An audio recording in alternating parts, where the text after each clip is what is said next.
Bien, el primer tema que estaremos viendo en el curso de Matemática 1 es el de distancia entre dos puntos. Antes de iniciar o escribir la ecuación que vamos a utilizar en este tema, es necesario repasar algunos conceptos claves. Ahora procederé a dibujar un plano cartesiano. Yo definiré el eje de las ordenadas como Y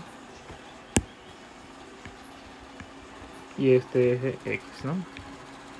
Recuerden que la intersección de estas rectas ortogonales es el origen y sería mi punto con coordenada 0, 0, ¿no? Recuerden que un punto, para recordar también, posee coordenadas con respecto al eje de las abscisas, el eje X, y con respecto al eje de las ordenadas, el eje Y, ¿no?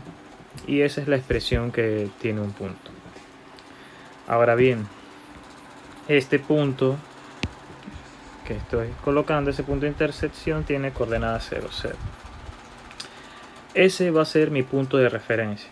Ahora bien, si yo pongo un objeto, o un objeto ahora se localiza, digamos, a la derecha, sobre el eje de las abscisas, con respecto a ese punto de referencia. Y digamos que su localización la voy a llamar X1. A la localización de ese objeto con respecto a ese punto de referencia es lo que vamos a llamar posición. Ahora bien, digamos que ese objeto cambia de posición, ya sea a la izquierda o a la derecha, independientemente. Digamos que ahora un valor hacia la derecha y ahora esa posición es 2. Es una posición final, no necesariamente 2, pero miren que todo es medido con respecto a mi punto de referencia. Podríamos decir, como por ejemplo, que la posición 1 fuera 3, por ponerle un valor, y la posición final ahora es 5. De igual manera, esa posición pudiera estar aquí y pudiera ser menos 3. Así que ya estamos viendo que la posición es un vector, ya que depende de un origen, tiene una magnitud, tiene un sentido y posee una dirección. Es muy importante ver esos conceptos, ¿no? Voy a borrar este. Pero a mí me interesaría saber cuánto fue ese cambio entre las posiciones. Al cambio lo vamos a llamar delta X. Ese cambio delta X sería igual a X final, a la posición final que yo representé como X2 menos X1. A ese cambio de posición es lo que nosotros vamos a llamar desplazamiento.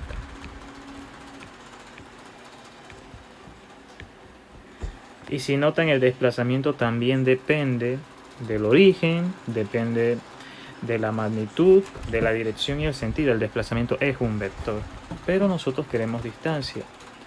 La distancia la distancia yo la puedo definir de esta manera, ya que la distancia se define como el módulo del desplazamiento. Y miren que la distancia lo coloco entre dos rectas paralelas, la cual se le denota con el nombre de valor absoluto. Y pudiéramos también repasar el concepto de valor absoluto.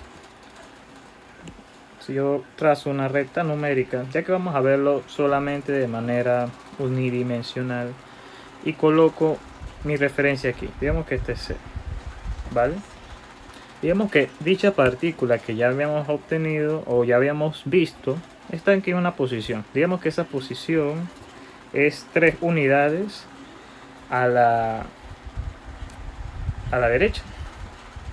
Ahora bien, digamos que ahora una segunda partícula, o tal vez la misma, también tiene una posición acá de menos 3. Sabemos que lo que va hacia la izquierda son los valores negativos y lo que va hacia la derecha son los valores positivos. Digamos que con respecto a X. Si yo quisiera saber cuánto es la distancia que hay desde el punto de referencia hasta este punto de unidades de 3, yo quiero saber cuánto es esto. Aquí habría 3 unidades. Por lo tanto, el valor absoluto de 3 tiene que ser 3, ya que a mí solamente me interesa ese valor. De igual manera, pudiera hacer el ejercicio con menos 3. ¿Cuántas unidades hay desde 0 a menos 3? Contaría 1, 2, 3. También hay 3 unidades.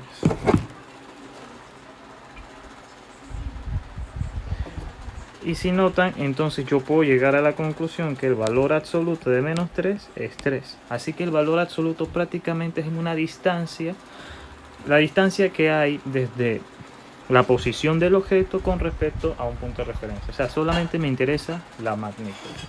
Una vez definido esto, puedo proceder a hacer un plano cartesiano y generalizar un poco este tema, ¿no? Ya que tenemos que llegar a la deducción de la distancia entre dos puntos. Ahora bien, definimos nuevamente y y x. Ahora, ¿qué pasa si el punto no está solamente sobre el eje de las abscisas, o con respecto, esta deducción también se pudo haber hecho con respecto al eje de las ordenadas? ¿Qué pasa si ahora el punto está sobre un punto cualquiera dentro de ese espacio limitado por esas rectas ortogonales? Digamos que ese punto le voy a llamar A. Tiene una coordenada, vamos a poner x1 y y1, ¿no? Recuerden que nosotros leemos los valores de x de esta manera. Aquí sería la posición de x1 y de esta manera, aquí la posición y1, ¿no? Ahora bien, digamos ahora que yo voy a colocar un punto acá. Digamos que ese punto lo voy a llamar B, x2 y y2. A mí me interesaría saber es la distancia que hay entre esas dos rectas. ¿Cuánto es esa distancia? ¿Vale? Voy a borrar aquí un poco. Voy a extender esta línea. Voy a entonces a localizar esos puntos. Aquí sería x2 y acá sería y2, ¿no? Leyéndolo, ¿no? Ahora bien, si con respecto al punto A yo trazo una recta que sea paralela al eje X, miren que se forma. Si notan, se ha formado un triángulo rectángulo. Ahora bien, yo sé cuánto es la distancia de cada uno de esos catetos. Por la definición de distancia, yo sé que esto tiene que ser el valor absoluto de x2 menos x1. Y esto tiene que ser el valor absoluto de y2 menos y1. ¿Vale? Así que puedo proceder a determinar esa distancia por el teorema de Pitágoras. Recordemos el teorema de Pitágoras, que si yo poseo un triángulo rectángulo y sé que esto es C, esto es A y esto es B, sabemos que la expresión se haría de esta manera, ¿no? Ahora bien, y a mí lo que me interesa es el valor de C. Aplicamos raíz cuadrada en ambos lados y me quedaría la siguiente expresión.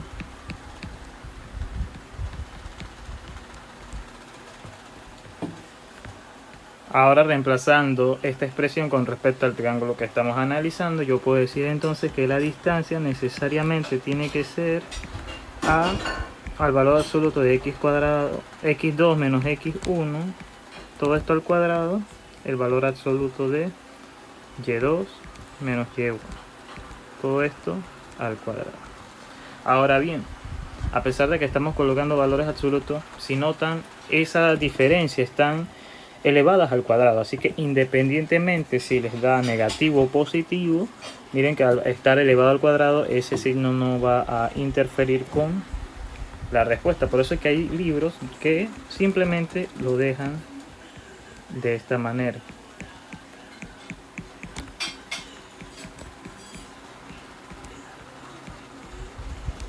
Y esta sería la expresión que vamos a estar utilizando en el curso para determinar la distancia entre dos puntos.